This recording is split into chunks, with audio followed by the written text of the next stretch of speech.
어떻게 대충 해야 제일 쉬운 방법이 있을까요? 일단 우리 회원이거든요. 회원으로 가입을 있어서 실제 활동은 아시다시피 못하고 계십니다만 그렇게 소개드리고 그 이전에는 대구대학교 총장을 거기 모셨고 지금은 여기 앞에 나와 있습니다. 한국사학진흥재단 이사장으로 계십니다. 그러니까 우리 회원으로 계시기 때문에 연락이 되고 제가 어렵게 부탁을 드렸더니 회의순을 내주셨습니다. 그래서 오늘 아마 강의 내용이 좀처럼 듣기가 쉽지 않은 그런 강의가 될 것 같습니다. 어쨌든 홍 이사장님 그 강의를 경청을 해주시고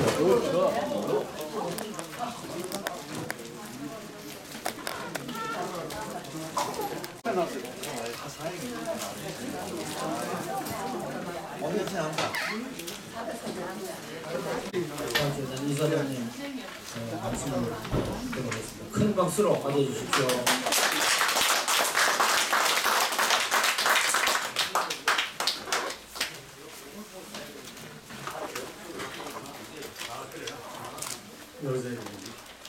안녕하세요. 저 방금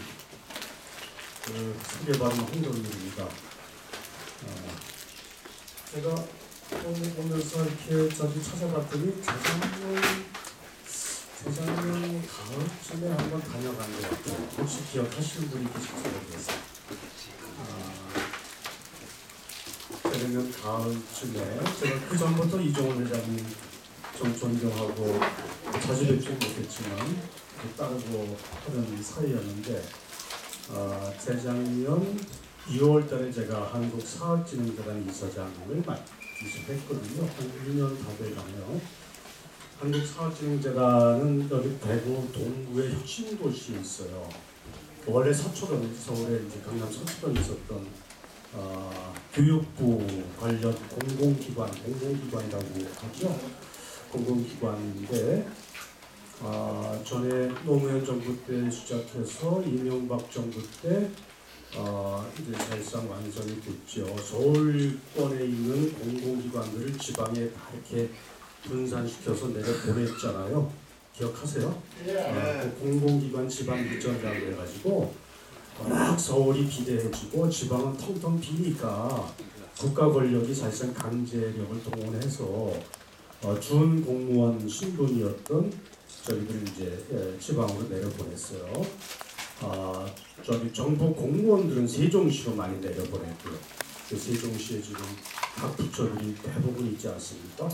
공공기관이 그때 10몇 개가 대구에 내려왔어요. 전국 큰 도시에 다 커졌는데 대구에는 예를 들어 가스공사, 부동산원, 신용보증기금 큰 기관으로 하면 그런 기관들이 내려왔고요. 교육부 관련 기관이 대구로 또 몇 개 내려왔는데 저희 한국사학진흥재단하고 한국교육학술정보원이라고 전국의 초중고등학생들 생기부라고 있어요. 생활기록부. 그럼 신문에 많이 보도가 되거든요. 그걸 컴퓨터에 다 담은 자료 데이터가 다 지금 교육학술정보 대구동 혁신도시 그 빌딩이 있어요. 그리고 장학재단도 대구에 내려왔고요. 전국의 대학생들한테 국가장학금을 주는 제도가 이명박 정부 때 시작을 했는데 그 장학재단도 대구로 왔고요. 중앙교육연수원도 대구 혁신도시에 내려왔어요. 이건 뭐냐면 전국의 초중고등학교 선생님들이 연수받는 시설이에요. 그게 대구 동구 혁신도시에 내려왔는데 마침 몇 년 전에 다 아시다시피 대구에서 그냥 폭발해가지고 코로나가 막 처음에 유행하기 시작했을 때 그래 정신이 없었잖아요. 그죠? 대구가 뭐 텅텅 비다시피 하는 정신이 없었는데 뭐 우리나라뿐만 아니라 전 세계 각국이 다 처음 당하는 이거여서 그때 이제 중앙 교육 연수원이기 때문에 거기 연수시설 이어서 큰 식당도 있고요. 그 다음에 이렇게 작은 방들이 많이 있어요. 연수하러, 이 연수가 당일날 되는 게 아니고 일주일 연수도 있고 한 달 연수도 있기 때문에 전국에서 오신 선생님들이 거기서 일주일 이렇게 집합 합숙하면서 연수받는 시설이기 때문에 이 기숙사 같은 시설이 쫙 있거든요.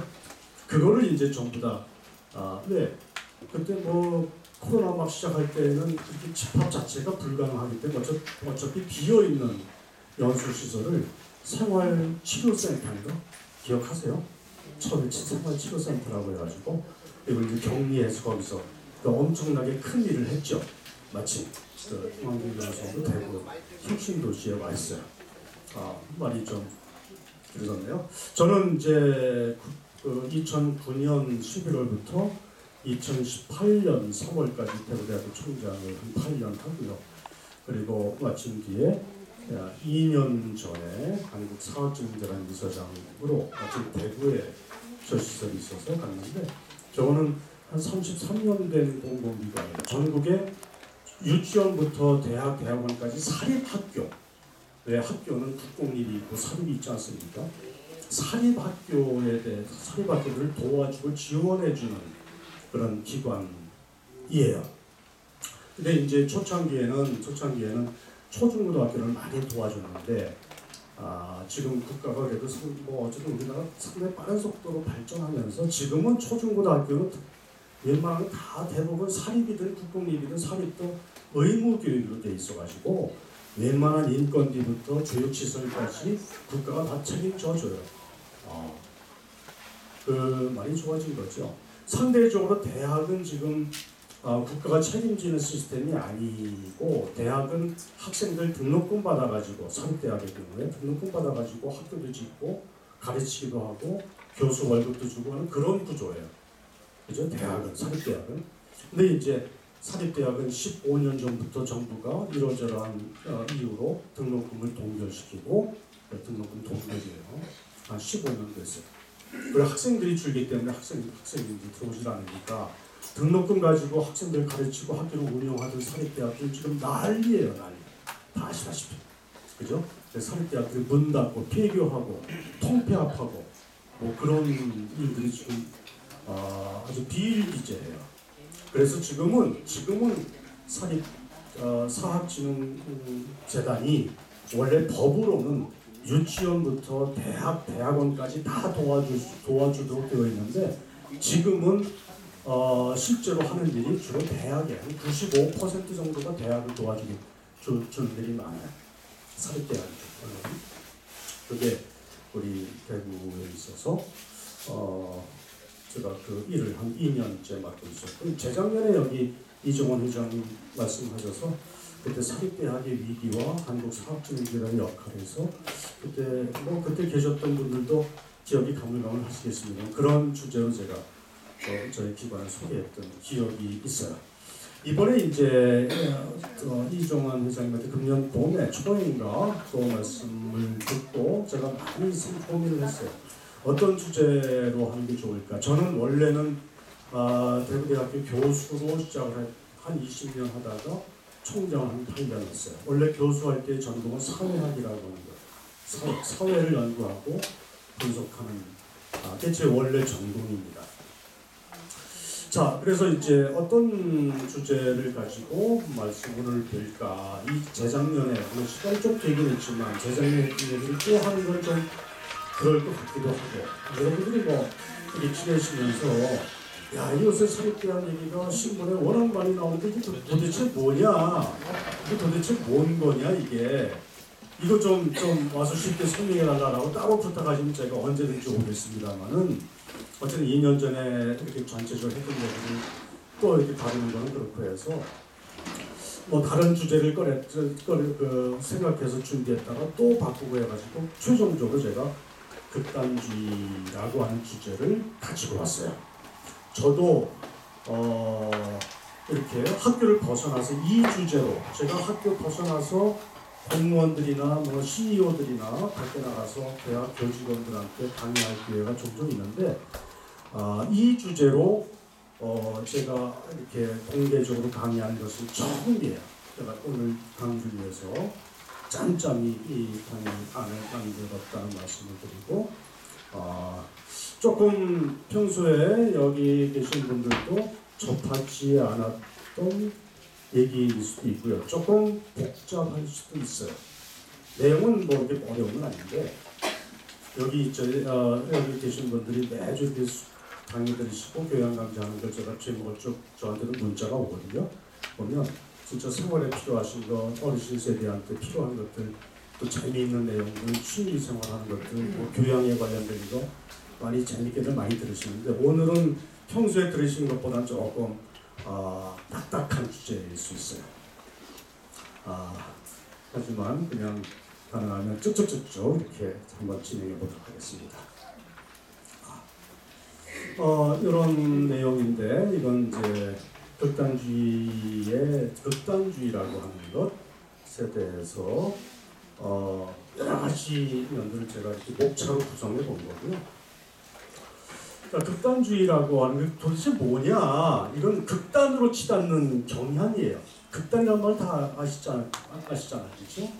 어떤 중간에 있지 않거나 중간을 중심으로 해가지고 사람이 다 똑같을 수 없잖아요. 그래서 소위 스펙트럼이라고 하는 거, 생각이나 행동하는 방식들이 쭉 있어요. 왼쪽부터 오른쪽으로 쭉 있어요. 그죠? 우리 과거에 이제 우리 그 선비들은 중용이라고 하는 것을 많이 강조를 하셨죠. 중용의 미덕을 많이 강조하셨는데, 자, 이상하게 이거 사실 우리나라만의 현상이 아니고 세계적인 현상이기도 해요. 어쨌든 뭐 다른 나라는 그렇다고 치더라도 제가 우리 사회를 보면서 늘 걱정하는 것 중에 하나가 이건데, 우리 사회가 왜 이렇게 극단으로 치달을까? 극단으로. 일단 뭐 극단주의에 대해서 더 길게 설명 안 했지만 조금 동의가 되십니까? 우리 사회가 너무 극단으로 치달는다. 사람들이 개인이든 집단이든 우리 사회가 이거를 걱정하는 사람들이 요즘 점점 많아지고 있어. 누가 봐도 심각할 정도이기 때문에, 누가 봐도 도가 지나쳤다고 봐도 과언이 아니기 때문에, 야, 이거 이러다가 우리나라가 제대로 성할 수 있을까? 이런 걱정인 거죠. 익스트레미즘이라고 해서, 어쨌든 영어로, 왜냐하면 저는 외국에 세계적으로도 요새 저를 걱정하는 세계적 학자들이 많이 있기 때문에 드리는 말씀입니다. 자, 한마디로 얘기하면 이데올로기, 생각, 관념이나 행동 경향이 극단적으로 치우친 상태예요. 근데 이런 것들이요, 뭐 여러 가지 그 특징이 있는데, 사회적인 상식이나 논리적 사고가 많이 결여돼서 나타나는 경우들이 많아요. 사람들이 생각이 논리적으로 사고를 하면 저렇게까지 치닫지 않을 수 있는데, 이상하게 언제부턴가 모르지만 사람들이 생각을 깊이 하질 않아요. 그리고 차근차근 논리적으로 생각하질 않아요. 그냥 욱하는 대로 해요. 근데 그게 혼자 있을 때 자기 친구하고 욱하면 둘이 치고받고 하는 것이 끝날지 모르는데, 이게 집단이 통째로 욱해버리면 이게 사회적으로 그냥 걷잡을 수 없는 폭력이 될 수 있거나, 이 상처와 이 결과가 치명적이 될 수가 있죠. 자, 어쨌든 근데 그런 극단주의가 욱하는 게 그냥 생각으로 끝나면 좀 그나마 좀 다행인데, 이게 종종 행동으로, 공격적인 성향으로 폭력을 수반하는 경우들이 점점 많아지고 있어요. 이게 이제 문제인 거죠. 이게 사회적으로 큰 걱정인 거죠. 폭력적 극단주의인 거예요. 이 극단주의가 잘 안 보이시겠네, 그죠? 어떡하지? 이 극단주의가 어떤 비극적인 요소를 갖고 있냐면, 적대적 갈등과 대결을 엄청나게 부추기고 있어요. 아주 극단적으로 대결해요. 집단 간에, 개인 간에. 이게 더 나아가면 국가 간에도 극단적인 대결 양상으로 치닫게 되는, 이게 전쟁이죠. 그렇죠? 국가 내에서 집단과 집단 간에 극단적인 대결 양상을 벌어지면 심하면 내전인 거죠. 내전. 아니면 그냥 그 집단 패싸움인 거, 그죠? 이런 것들 정말 많아요. 근데 불행하게도 뭐 그런 동네 뭐 폭력 집단끼리 치고받고 싸우는 거 뭐 흔히 있을 수 있죠. 집안에서 뭐 그냥 부부 싸움하는 거, 또 뭐 어디서 노사간에 이렇게 갈등하는 거, 이건 어느 사회나 어느 역사나 늘 있었던 것이긴 하지만 인류 역사를 쭉 보면은요, 2000년, 3000년 역사를 쭉 보면 저 극단주의가 가장 심각하게 인류를 위협했던 요소가 주로 어떤 것이냐면 종교가 그런 성향을 취할 때, 이념에 기반해서 극단주의를 치달을 때, 혹은 인종주의에 기반해서 극단주의가 덧붙여질 때, 이게 이제 인류 역사를 비극으로 몰아넣는 주범 중에 주범이에요. 저거 말고도 일상적으로 많아요. 일상적으로도 우리가 그걸 조심해야 돼요. 조심해야 돼요. 누구나. 개인 집단. 근데 수만 명, 수십만 명, 수백만 명, 심할 경우에는 수천만 명을 통째로 한꺼번에 죽여버리는, 살상해버리는, 인명이 살상되는 이런 비극적인 사태들이 인류 역사에 여러 번 있었는데, 그렇게 대규모 비극을 초래하는 극단주의의 경우는 대개 지금 종교, 이념, 인종 이런 것하고 극단주의가 연결될 때 그런 일이 많아요. 대량 살상, 전쟁, 문명 파괴 이런 것들이 이제 오늘날 우리가 극단주의를 걱정하는 중요한 이유다. 이것이 지금 제가 말씀드렸듯이 우리나라만의 현상이 아니라 세계적으로 지금 유행하고 있는 불길한 조짐을 보이고 있고, 불길한 조짐. 지금 인류 역사가 2차 세계대전 이후에 그래도 큰 세계전쟁이 없었어요. 제3차 세계대전이 몇 번 일어날 뻔했던 위태위태한 순간들이 있었습니다만 잘 고비를 넘겼어요. 물론 2차 세계대전 1945년에 끝났잖아요. 그렇죠? 우리나라도 그 희생적이긴 했지만 그 뒤에도 물론 한국전쟁, 6.25전쟁이나 뭐 중동분쟁이나 뭐 여러 가지 북지전들이 있어 왔지만 세계를 이렇게 파멸로 몰아갈 정도의 큰 저기는 상대적으로 적었던 시간. 근데 앞으로 계속 이럴 수 있을까에 대한 걱정이 많아지는 거죠. 자, 제가 그래서 그래서 이제 이게 몇 년입니까? 2019년 12월 달이네요. 2019년 12월 달에 내일신문이라고 하는 데다가 극단주의를 흔히 다른 말로 반지성주의라는 말로도 같은 말은 아닌데 이게 상당히 중첩되는 용어이기 때문에 반지성주의 광풍을 경계한다라고 제가 너무 걱정이 돼서 신문에 칼럼을 썼던 적이 있어서 그냥 달아봤고요. 자, 극단주의는 그럼 어떤 것들이 있느냐? 방금 말씀드렸듯이 이념적, 가치지향적 극단주의가 있고요. 이걸 이제 우리 최근에 가까운 사례로 보면 공산주의와 자본주의 간의 갈등, 이게 과거에 이제 냉전이죠. 우리나라도 냉전에 아주 직격탄을 맞았던 나라 아닙니까?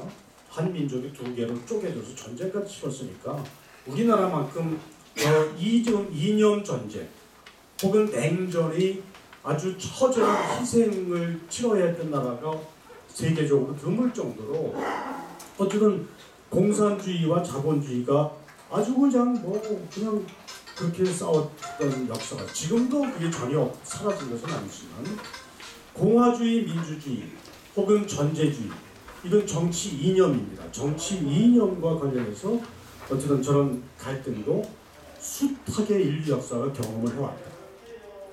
그런 얘기죠.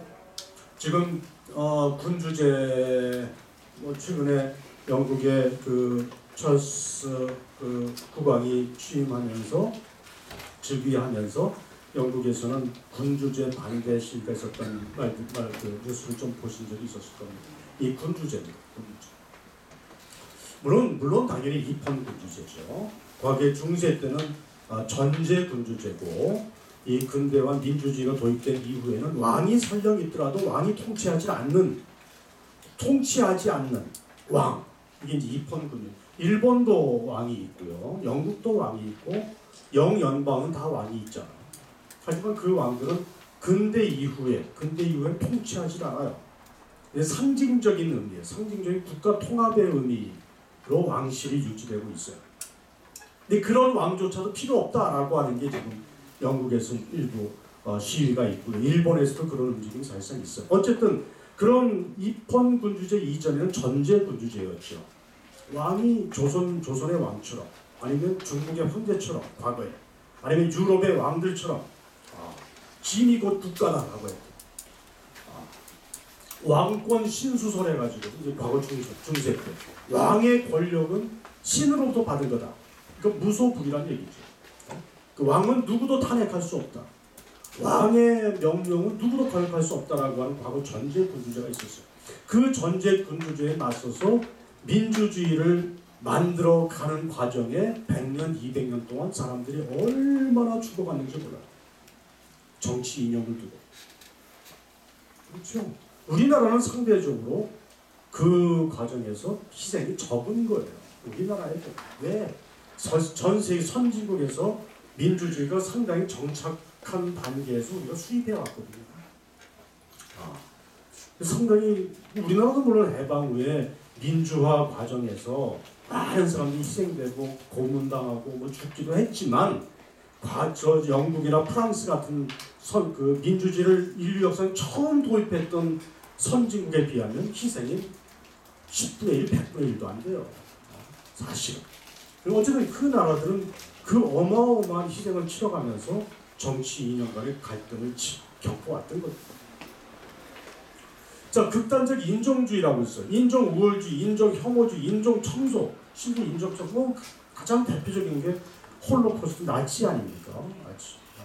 그거는 뭐 유대인, 그죠? 600만 명이 유대인이 그냥 수시로 가고 죽었다. 야, 한 인종이 600만 명이 말이 됩니까?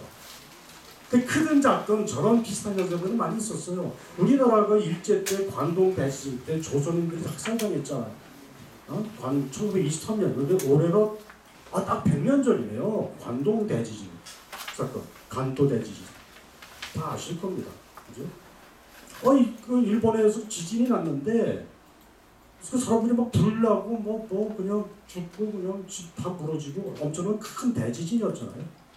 그 일본 사람들이, 일본 정부가 당시 그랬어요. 이 사람들이 막 죽어나가니까 저 조생징들이 동네마다 그때 우물이 있어요. 동네 우물에서 독약을 타서 했다 해가지고 이걸 또 일본 사람들이 믿었어요. 진짜 그런 걸 믿고 조생징처럼 보이거나 일본 발음이 서툰 지나가는 사람 붙들고 외모로 잘 구분이 안 된 경우도 있으니까 붙들고 일본말을 시켰거든요. 일본말이 서툴면 무조건 조생징이라고 죽였어요. 그 인종 학살이잖아요. 중국의 난징 대학살 어마어마했거든요. 자, 뭐 그런 것들이에요. 이런 것들이요. 일종의 광기거든요. 광기. 광신. 종교에서는 광신이고 맹신이고, 이게 인종주의와 결합하면 어떤 우리와 다른 인종을 그냥 싸그리 지구상에서 멸절시키려고 완전히 씨를 말리려고 그렇게 덤벼들어요.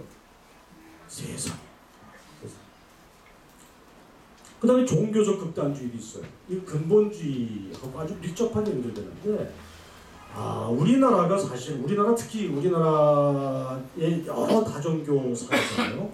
다양한 종교들이 있어요. 다양한 종교들이 있는데, 우리나라의 경우는 특히 개신교가 저런 위험을 많이 보여서 사람들이 걱정을 많이 해요. 죄송한 얘기는 저도 개신교 신자예요. 근데 이거 제가 학자이기 때문에 객관적으로 냉정하게 분석하면 개신교가 저런 성향이 강해요. 그래서 이제 나타나는 게 여기 뒤에 옆에다 적었으니까 이게 잘 안 보이네요. 이게 지금 여러 가지 사례들을 제가 역사상에서 해놓은 거거든요. 무지하게 많아요. 예를 들면 사찰에 땅 밟기 하는 거, 개신교에서 단군 성전 찾아가가지고 그냥 단군상 훼손시키고 깨부수는 거. 그런 현상들이 우리나라에 가끔 보도가 되거든요. 그죠?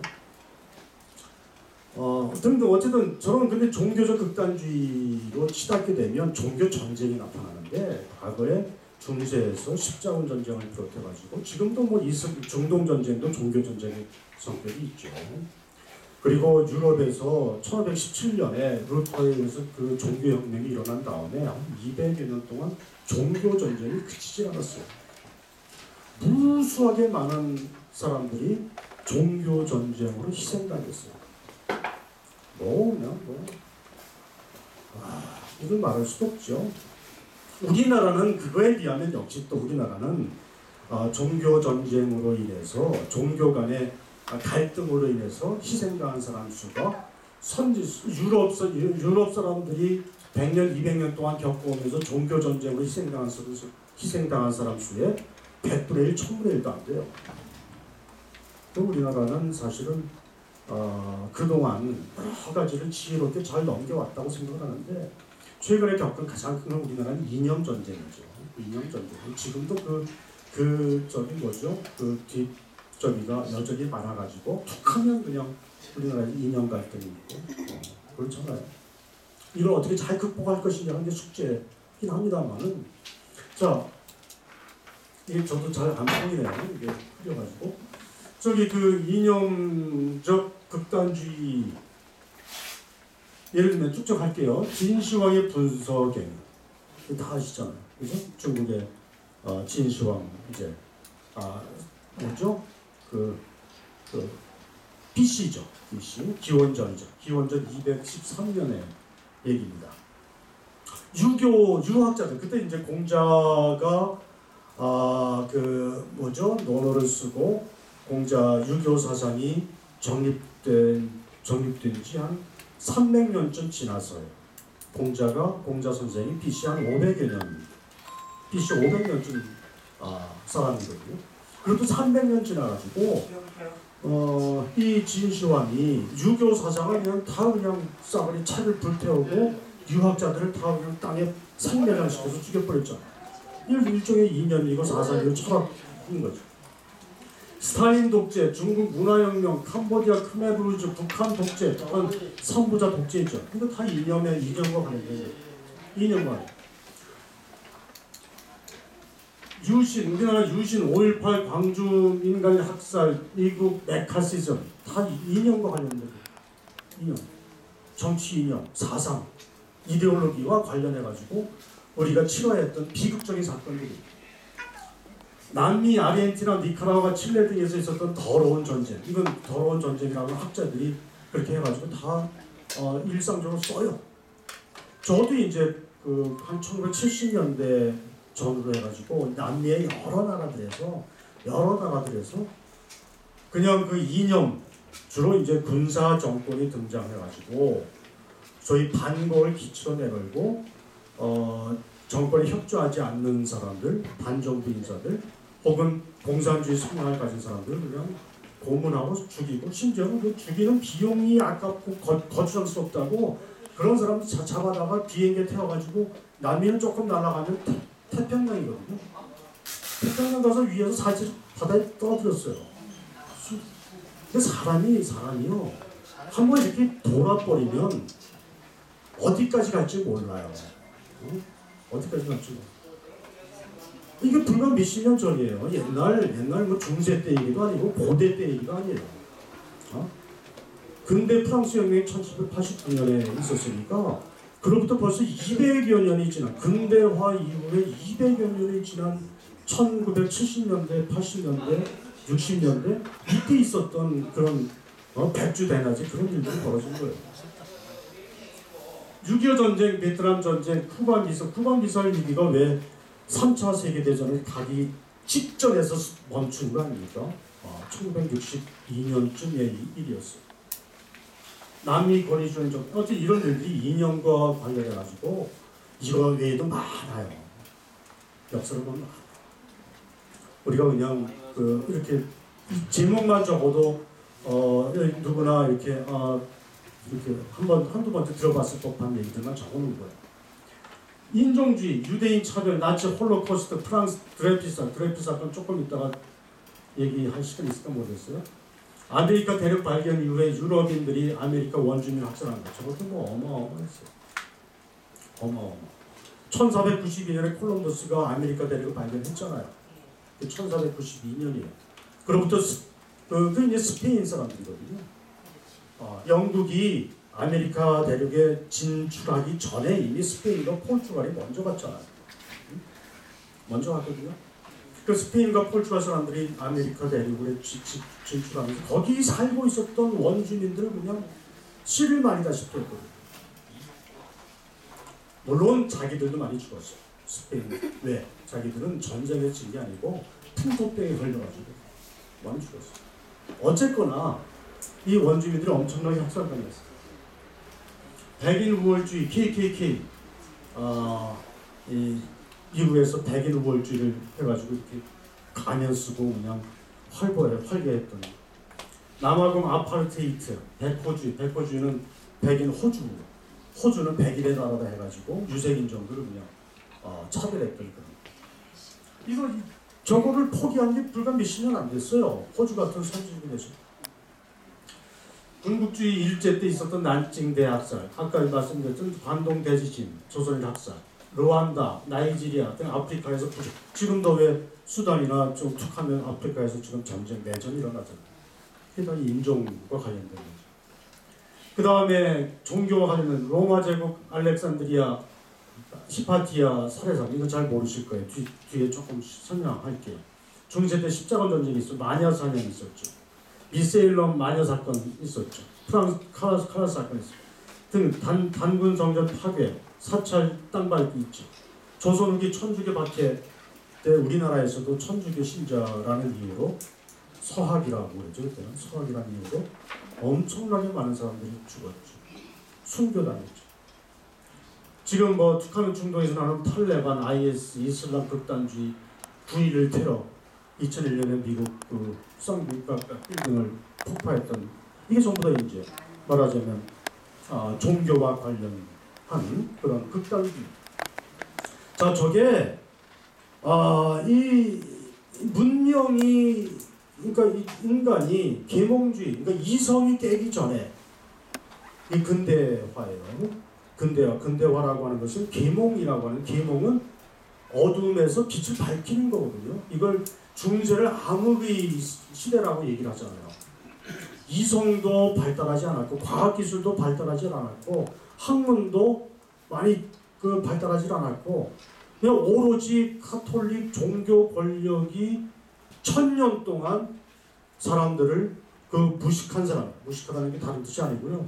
글을 몰라요. 가르치질 않았어요. 심지어는요, 카톨릭 1000년이지만 이 일반 백성들은 성경을 읽지도 못했고 갖고 있지도 못했어요. 성경을 집에 갖고 있으면 처벌받았어요. 그리고 카톨릭 성당에서 신부들이 미사하는 거 전부 다 라틴어였어요. 라틴어. 독일 사람들은 독일말 쓰고 영국 사람들은 영국말 쓰고 프랑스 사람들은 프랑스말 쓰는데 유독 성당에서는 어느 나라나 할 것 없이 신부들이 다 라틴어로 미사를 드렸어요. 거기 앉아있는 신자들은 신부가 무슨 말 하는지 못 알아들어요. 그래서 왜 중세 때 지어진 유럽의 큰 성당, 대성당들 가면 그림들이 많잖아요. 왜? 어차피 백성들은 글도 모르고 성경도 못 읽고 신부들이 이렇게 강론을 해봐야 알아듣지도 못하니 그 그림으로 선교하고 전도하고 신앙교육 시켰던 거예요. 자, 이거 들었습니다만, 자, 그런 중세 때의 일이면 몰라. 아니면 그 이전에 고대 때면 몰라. 근데 지금 소위 계몽주의를 겪고 민주주의가 등장하고 인권 개념이 등장하고 이게 1789년이 아주 획기적인 분수령인데 1789년 프랑스 대혁명이 인류 역사에서 아주 어마어마한 사건을 그 이후에 사람들이 깼어요.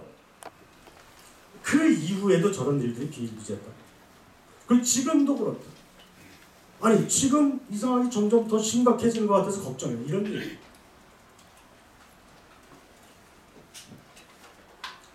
드레피스 프랑스에서 있었던 유명한 사건이에요. 혹시 들어보신 분 계시지만 1894년에 저건 유대인과 관련된 인종과 관련된 거죠. 1894년에 그 직전에 버블 전쟁에서 그 프랑스가 독일한테 졌거든요. 1871년에 독일의 비스마르크가 어쨌든 해서 독일이 통일되면서 버블 전쟁이 졌어요. 그 프랑스의 분위기가 많이 가라앉았어요. 민심이 흉흉했어요. 전쟁에서 져봐요. 민심이 흉흉하잖아요. 먹고 사는 것도 힘들고. 그때 어떤 프랑스 파리 주재 독일 대사관에 그 스파이면서 프랑스 정부의 스파이면서 독일 대사관에서 가정물처럼 일하던 여자가 있었는데 이 사람이 우연히 쓰레기통에서 찢어진 문서를 발견했는데 그 찢어진 문서의 끝에 보니까 그 문서의 작성자가 무례한 D 알파벳 D라고 쓰여있던 거예요. 문서 작성자 D. 무례한이라고 하는 거는 이건 그냥 그 암호명이겠죠. 이름이 아니고 어쨌든 이니셜 D가 있었어요. 그래서 이제 이거를 이제 스파이였으니까 프랑스 정부에다 정보 당국에다 제보를 했겠죠. 그래서 정보 당국에서 이 문서를 작성해서 독일 대사관으로 넘긴 프랑스의 첩자가 누구냐 찾기 시작했어요. 찾기 시작했는데 사실상 아무 증거 없이 유대인 출신의 프랑스 장교였던 드레피스라고 하는 사람을 지목하기 시작합니다. 저놈이 D로 시작합니다. 그리고 출신이 유대인이야. 유대인. 저놈이 범인 아니냐. 근데 본인은 절대 아니라고 얘기하는데 그래가지고 이게 이제 사회 자체가 광기에 휩쓸리게 되면요 언론이 나서서 저런 범인 맞다 죽여라. 이 시민들도 저런 죽여라. 왜? 독일하고 전쟁에서 얼마 전에 졌는데 그냥 부글부글하고 그냥 국민적인 자존심도 땅에 떨어지고 독일에 대한 저주도 막 있고 먹고 살기도 힘들고 하니까 그 상황에서 이제 저게 딱 걸린 거죠. 사람들이 이성적으로 생각하지 않습니다. 논리적으로 생각하지 않습니다. 뭐 증거 이거 필요 없습니다. 희생양 하나 딱 잡히면 왜 관동 대지진 때 일본 사람들이 그 대지진에서 막 죽어가는 일본 사람들의 그 분노, 그 원망, 그 한탄을 어딘가로 지목을 해서 글로 쏠리게끔 해야 되거든요. 이걸 희생양이라고 하는 거예요. 이걸 희생양. 왜? 그걸 어느 대로 쏠리게끔 만들지 않으면 그게 결국 어디로 옵니까? 정부한테 옵니다. 그래서 이제 정부가 조센징이 독약을 풀었다. 이렇게 해가지고 일본 사람들의 분노가 조센징한테 다 쏠려가지고 그냥 민간인들이 조센징을 죽인 거거든요. 일본 정부가 죽인 게 아니에요. 일본 정부는 교묘하게 뒤에서 여론을 조작한 거죠.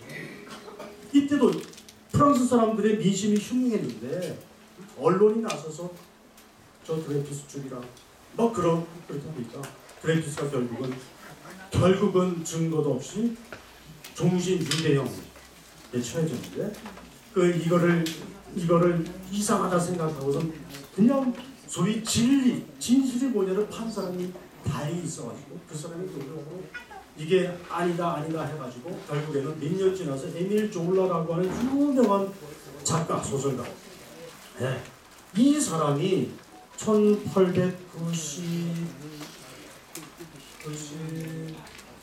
어딨어? 1898년 1월 언론에다가 일면 톡으로 나는 고발한다 해가지고 큰 기명 칼럼을 썼어요.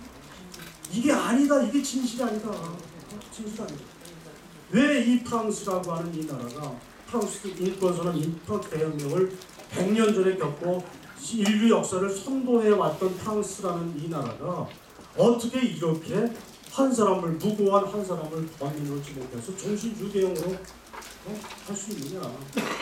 내가 뭐 권한 없지만 다 조사를 하고 들여다봤더니 드레피스는 범인이 아니야.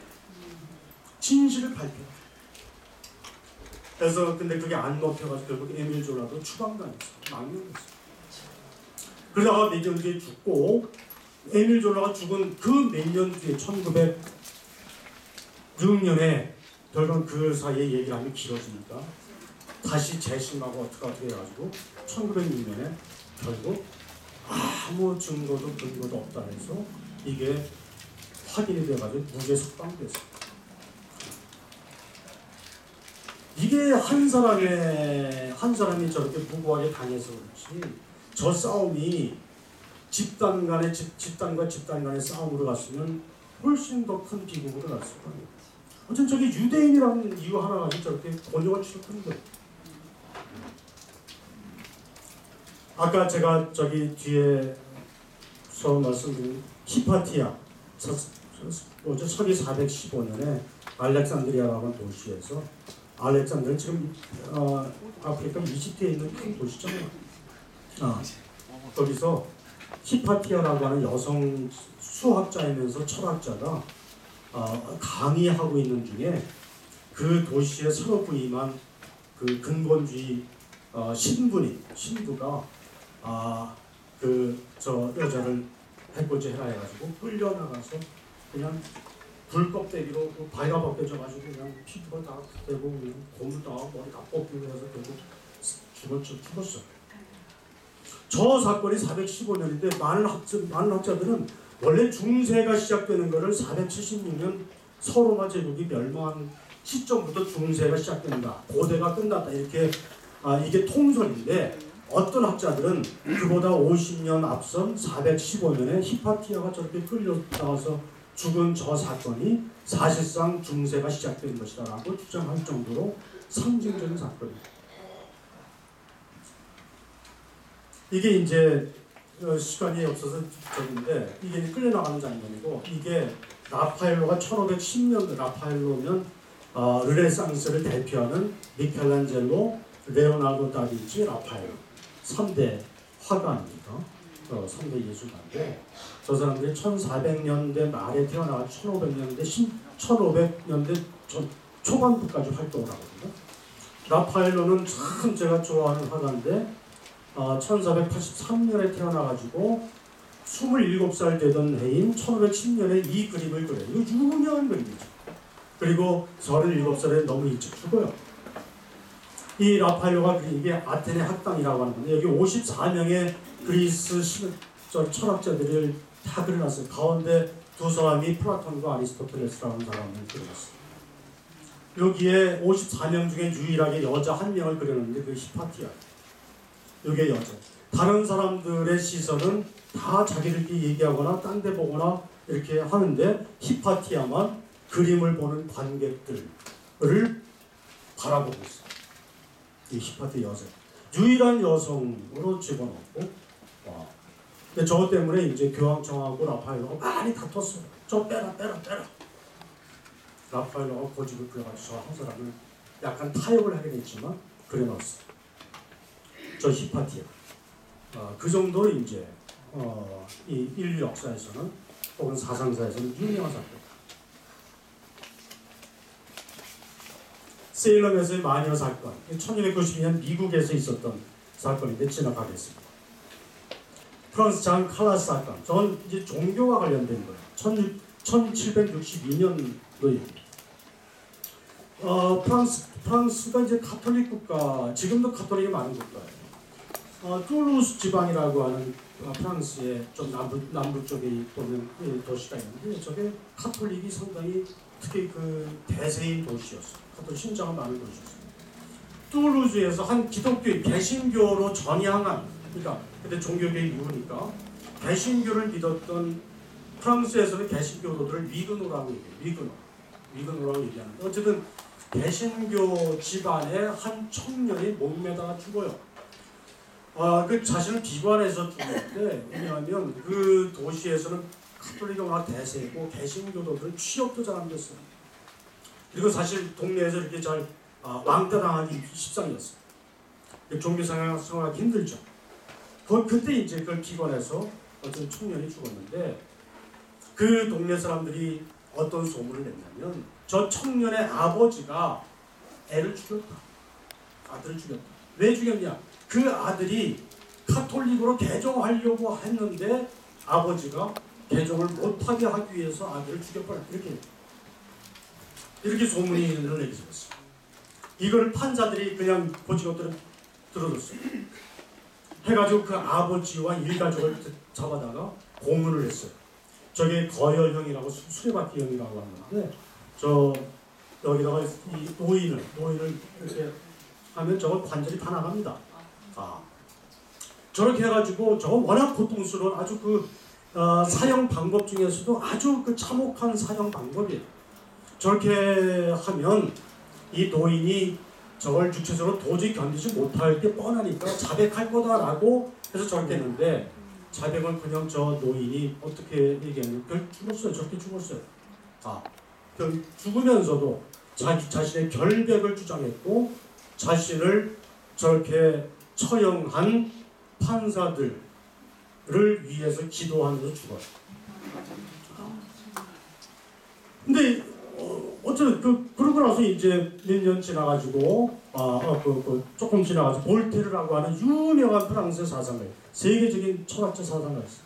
볼테르라고 하는 사람이 저 사건을 보면서 팔 벗고 나서죠. 이건 광기다, 광신이다. 어떻게 이럴 수가 있느냐 해서 볼테르라고 하는 사람이 저 사건에 개입해서 결국 저 사람도 다시 조사받아가지고 결국은 무죄였다는 것을 확인되는 겁니다. 몇 년 지나서 이긴 하지만 저 볼테르가 그래서 했던 유명한 말들이 그런 말들이에요. 나와 생각이 다른 사람, 당신이 나와 생각이 전혀 다르더라도 내가 전혀 당신 생각에 동의할 수 없을지라도 당신이 발언할 수 있는 권리는 내가 죽기를 각오하고 지켜주겠다. 이게 근대 민주주의 사상의 핵심인 거거든요. 어떻게 민주주의 사회에서 생각이 같은 사람끼리만 살 수 있어요? 어떻게 종교가 같은 사람, 피부색이 같은 사람, 같은 말만 하는 사람하고만 살 수 있어요? 아닌 거거든요. 오늘날 사회는 다원주의거든요. 생각이 다른 사람이라도 얼마든지 얘기할 수 있도록 우리가 보장하고 지켜줘야 돼요. 나와 생각이 다르다고 해서 씨를 말리려고 하거나 죽이려고 하거나 아주 그냥 나와 공존할 수 없는 사람이다라고 생각하는 것은 이거는 있을 수 없다. 있을 수 없다. 이 얘기가 볼테르의 유명한 철학입니다. 저 사건 있고 나서 한 20 몇 년 뒤에 프랑스 대혁명이 일어났어요. 프랑스 대혁명이 이제 아까 얘기했던 대로 1789년에 세계 역사를 바꿔놨는데 저 프랑스 대혁명 때 쫓겨난 루이 14, 쫓겨난 게 아니죠. 단두대에서 죽은 루이 14세라고 하는 유명한 왕이 사형되기 전에 감옥에 갇혀서 한탄했다는 말이 있어요. 내가 저 볼테르와 또 한 사람이 있어요. 루소, 장자크 루소라고 하는 계몽 중에 철학자가 있는데 장자크 루소와 볼테르의 책을 내가 좀 일찍 읽었더라면 내가 이렇게 당하고 사형당하고 이 치욕을 겪지 않았어도 될 텐데 라고 얘기를 하면서 후회했다는 말이 있었죠. 저 볼테르와 장자크 루소는 프랑스 대혁명, 인권사상, 오늘날의 근대 민주주의 사상을 심어준 프랑스의 세계적인 대학자, 철학자죠. 그 외에 이것만 지나가겠습니다. 극단주의 원인은 아까 얘기했던 대로 근본주의, 정치 권력, 종교 권력, 언론 권력, 경제 권력이 극단주의로 활용하려고 해요. 이게 정말 무서운 거예요. 권력자가 권력을 가진 집단이 극단주의를 활용하거나 부추기기 시작하면 내전으로 가거나 전쟁으로 가거나 무지무지한 폭력 사태로 치닫고 조심해요. 저런 걸 시민들이 눈 부릅뜨고 감시하고 견지하고 비판해야 돼요. 큰일 날 일이요. 폐쇄적인 조직 안에서 끼리끼리 사고 산 민주적인 소양이 결여했던 민주적인 견제정책을 부재할 경우에 저런 일들이 있을 수 있다. 자, 하나 이거는 좀 말씀드릴게요. 다 하지 못할 것 같은데. 필터 버블이라고 하는 거 알고 계십니까? 그게 여기서 보면 폐쇄적인 조직 안에서 끼리끼리 상호작용한 저게 이제 문제라고 했잖아요. 오늘날 여러분들 많이 보시는 유튜브 같은 거, 구글, 또 페이스북 다 마찬가지예요. 저게 인공 알고리즘이라고 하는 게 작동을 해요. 여러분들 희한할 겁니다. 유튜브에서 내가 처음에는 어떤 이유가 됐든 누가 소개했든 어떤 이유가 됐든 어떤 유튜브를 쭉 시청을 하잖아요. 그러면 저 유튜브를 만드는 회사가 이 유튜브를 보는 사람의 성향과 취향과 성격을 나름대로 짐작을 해가지고 그 사람이 좋아하고 그 사람이 볼 법한 유튜브만 계속 올려줘요. 이해가 되세요? 뭐 저기 그 아마존 같은 그 온라인 쇼핑하는 데서도요. 온라인 쇼핑하는데 아니면 예스24 같은 저는 이제 책을 그 온라인 상 예스24 같은 알라딘 같은 인터넷으로 책을 주문하는 해서 이제 받아보잖아요. 여기서 제가 책을 한 10권, 20권 쭉 이렇게 주문해서 보잖아요. 그럼 그 다음부터 아마존이든 예스24든 이 온라인 쇼핑 센터는 어떤 일을 하냐면 저의 관심사를 그 기계가 파악해가지고 내가 관심 있을 법한 새로운 책을 추천해줘요. 그러면 나는 거기서 오는 이런 책이 있었구나. 이건 내가 관심이 있자고 봐요. 이것이 가지는 맹점이 뭐냐면 그것만 나는 그 안에서만 갇혀 살게 돼요. 그 안에서만. 이 유튜브 세계에는 아니면 온라인 쇼핑에는 내가 보지도 생각하지도 못한 보지도 못한 어마어마한 물건과 책과 유튜브 저기 영상들이 약 수천만 개가 깔려 있는데 이 기계가 나의 취향을 짐작해가지고 내가 좋아할 것 같은 것들만 추천해 준다니까. 이게 이제 버블이라는 거예요. 버블. 같은 색깔 안에 이 막이 형성돼가지고 나는 맨날 요 안에서만 살면서 그게 세상의 전부인 줄 알고 착각하고 살아요. 이해가 되세요? 버블은 거품이란 뜻이거든요. 이 거품 바깥에는 아와 색깔이 다른 것들이 얼마든지 있어요. 이해가 되시죠? 이게 필터 버블 현상이야. 필터 버블 효과라는 거예요.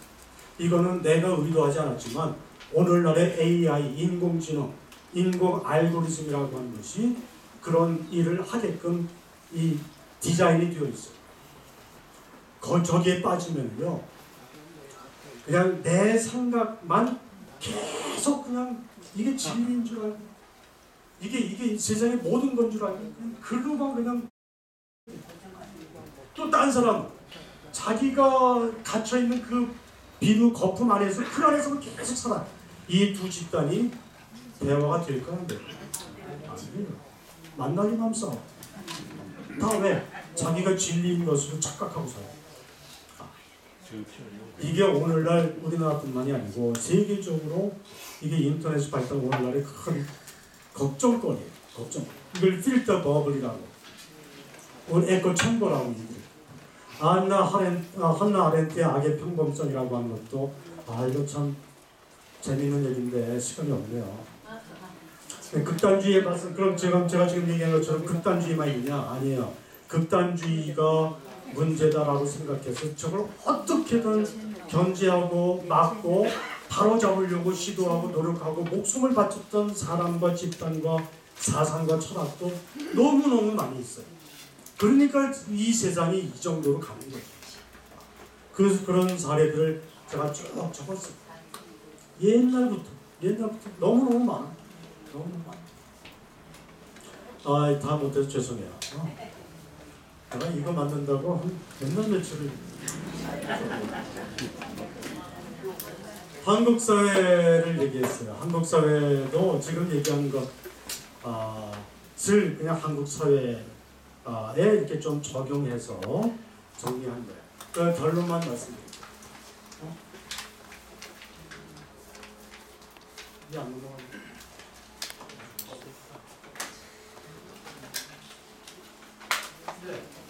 네. 넘어왔죠? 네. 자, 결론이에요. 우리 시니어 세대가, 여러분 시니어 세대니까, 저도 그래요. 저를 포함해가지고, 우리가 좀 고민해야 될 것들이 뭐냐. 구시대 잔재의 포로가 될 가능성이 높아요. 그리고 우리가 늘 우리 자신을 성찰하고 늘 돌아봐야 돼요. 우리 사회가 워낙 급격한 사회 변화, 사회가 변화하고 있어요. 여러분들은 자랄 때 농경사회에서 자랐어요. 젊은 시절엔 산업사회를 살았어요.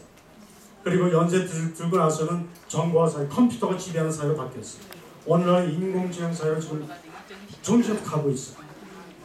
그리고 어떤 철학이나 어떤 그 이데올로기 면에서는 식민사관의 영향을 받았어요. 여러분들이 원투는 원치 않습니다. 그런 시대에 살았어요. 냉전의식이 한참 절정에 달았을 때 여러분들이 청년기나 그 중년기를 지냈습니다. 그 다음에 권위주의 문화에 익숙해요. 옛날 유교부터도 그렇지만 그리고 우리나라가 민주화 되기 전에 여러분들의 그 정신, 철학, 삶의 양식, 생활 방식, 가치관, 세계관이 다 정립이 됐어요. 우리나라가 민주화 되기 전에. 그 원튼 뭐 좋든 싫든 여러분들은 권위주의 문화에 익숙해 있어요. 그러다 보니까 젊은 세대와 불화하거나 갈등하거나 심지어는 단절되거나 어느 시기부터는 아예 관계를 끊어버려요. 그래서 사회적 고립돼요. 그리고 종종 시니어 세대들은 자기가 맨손으로 그냥 끼니도 못 먹던 그 시절부터 해가지고 맨손으로 열심히 평생을 해가지고 지금 먹고 살만해요. 그렇게 되면 어떤 우에 빠지냐면 자신의 경험을 절대화시키고 우에 빠져. 왜? 내가 어렸을 때는 보리밥도 제대로 못 먹었는데 지금 이만큼 먹고 사는 거 아니냐? 내가 열심히 일해서 이렇게 된 거 아니냐? 내가 지금까지 살아온 방식이 틀린 거 없다. 절대화하는 그런 감정에 빠질 수 있어. 미디어 리트러스 교육의 부재. 좀 전에 그 필터 버블 현상, 저기에서 벗어나기 위해서는 미디어 유튜브를 보는 과정에서 이걸 잘 볼 수 있는 교육을 받아야 되는데 교육해 주는 데가 아무 데도 없어요. 자기가 알아서 유튜브 보고 그냥 그 자기도 모르는 사이에 비는 거품 안에 그냥 풍덩 빠져서 그 안에서 허적거리는 거예요. 교육을 못 받았어요. 이걸 미디어 리트러스 교육. 리트러스는 해독 능력이거든요. 해독 능력. 그러니까 우리가 글자를 해독하잖아요. 한글을 깨치잖아요. 이것처럼 문해력. 글자를 깨치는 문해력이라고 하는데 이거는 미디어 해독 능력이에요. 이거 우리가 배워본 적이 없어요. 거기다가 노인 빈곤의 문제, 사회적인 인정 결여에 대해 사회적으로 우리를 노인세를 인정하지 않아요. 다 청년들만 받들고 떠받들고 어린애들만 받들고 떠받들고 있지 노인 세대를 사회가 인정해 주질 않아요. 여기서 오는 불만, 소외감, 고립감들이 보통이 아니에요. 노인 빈곤 문제가 여전해요. 이렇게 되면 개개인이 잘하고 못하고 차원이 아니고 우리가 모르는 사이에 극단주의로 빠져들 객관적인 조건을 갖추게 되는 거예요. 이해가 되세요? 넌 개인 그걸 벗어나기 위해서 부단히 노력을 해도 쉽지 않은데 우리는 자칫 노력할 생각도 못해. 내가 그런 위험에 처해 있다는 자각도 못해. 근데 우리는 그렇게 가. 이게 우리가 조심하고 경계해야 될 지금 2023년 한국을 살아가는 시니어 세대들의 객관적인 조건인 거예요. 이걸 제대로 찾기 위해서는 사회의 어른으로 청년 세대에 대한 지도 및 결의 역할을 우리가 할 수 있어야 되고 해야 되는데 그러려면 우리가 가진 사회적 경험과 경륜에 덧붙여서 이게 다가 아니에요. 급격한 사회 변화의 내용과 그 결과의 청년 세대의 특징, 청년 세대의 고민에 대해서 적극적으로 이해하려고 노력할 필요가 있어요. 극단주의 시대에 관용사회, 포용사회로 이끄는 견인차 역할을 해야 돼요. 우리 노인 세대가 이만큼 오래 살았으면 청년들이 극단주의로 빠지더라도 우리가 균형, 안정, 포용, 관용 그리고 이게 공존, 상생 이런 가치를 가지고 사회를 아우르는 좀 넓은 품을 가지고 아우르는 미덕을 발휘해야 돼요. 그런 능력을 발휘할 수 있어야 돼요. 그게 어린 세대한테 요구되어지는, 기대되어지는 역할이에요. 그런데 아까 말씀드린 것처럼 그거는커녕 우리 시니어 세대가 자칫 잘못하면 청년보다 더 심할 정도로 극단주의로 빠져들 가능성을 우리가 안고 살아가고 있다. 그래서 그걸 깨려면 우리가 쉼 없는 공부도 해야 되고 그죠? 그다음에 우리 성찰을 통해서 자기 성찰을 통해서 어른으로서 그 역할을 우리가 늘 잊지 않고 우리가 자신을 채찍질해야 되지 않을까 이런 생각을 하면서 제가 좀 외람될 수 있어요. 그죠?